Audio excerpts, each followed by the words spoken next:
Hi everybody, I just wanted to upload a little video to give you some coaching and instruction on the assignments that are coming around. And it's going to start with the feedback that I give you in the next day or two on the transcript.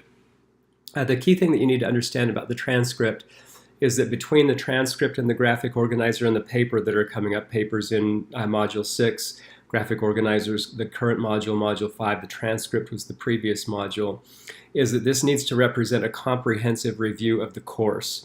And this assignment is probably more important to me than the final exam as a way of you applying what you've been learning over the different modules. So I'll be looking in the transcript and giving you feedback on whether the transcript actually shows that sort of comprehensive review of you having gone back through every one of the modules and thought, okay, what about this stuff from Module 2? What about this stuff from Module 3?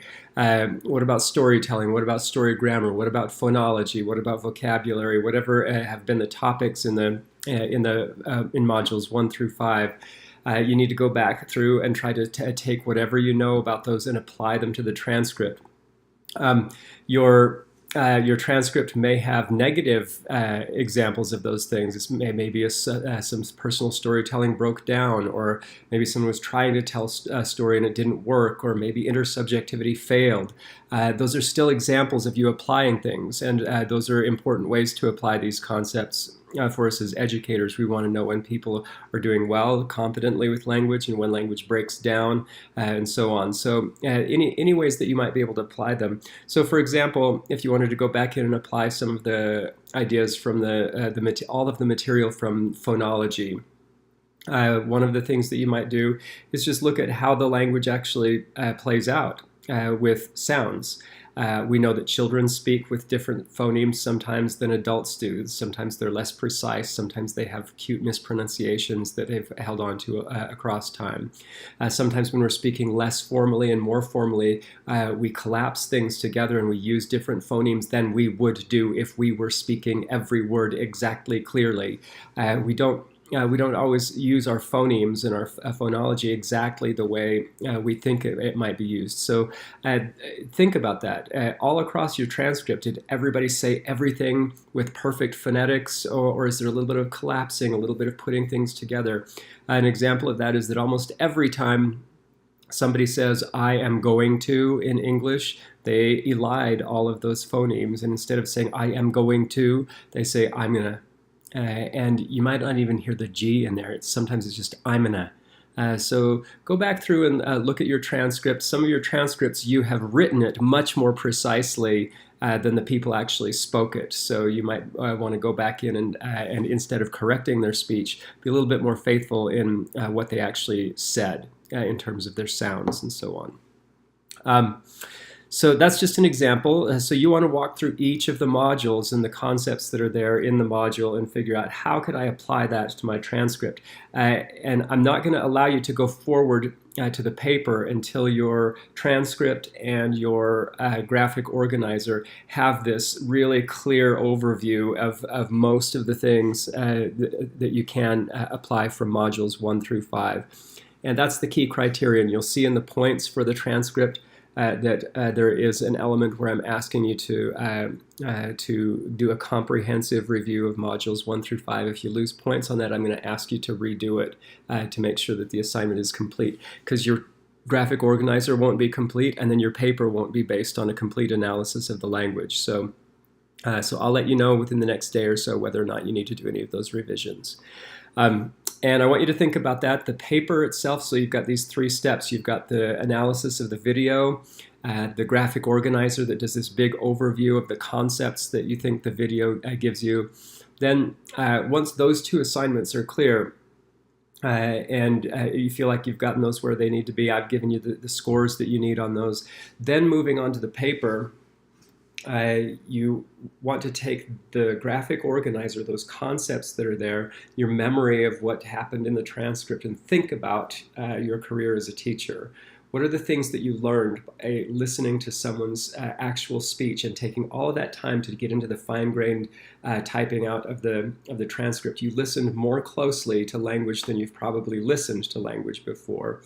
That should give you pause, make you think, this is something about language that we need to pay attention to as teachers. You want to pick and choose maybe one, maybe two, maybe three, but probably no more than three concepts to write up into your paper and say, as an educator, thinking about oral language, thinking about kids that are learning their first language at home and bringing that to school, and kids that are learning a second language and needing to learn English as their they're learning English as their second language. They speak a different home language.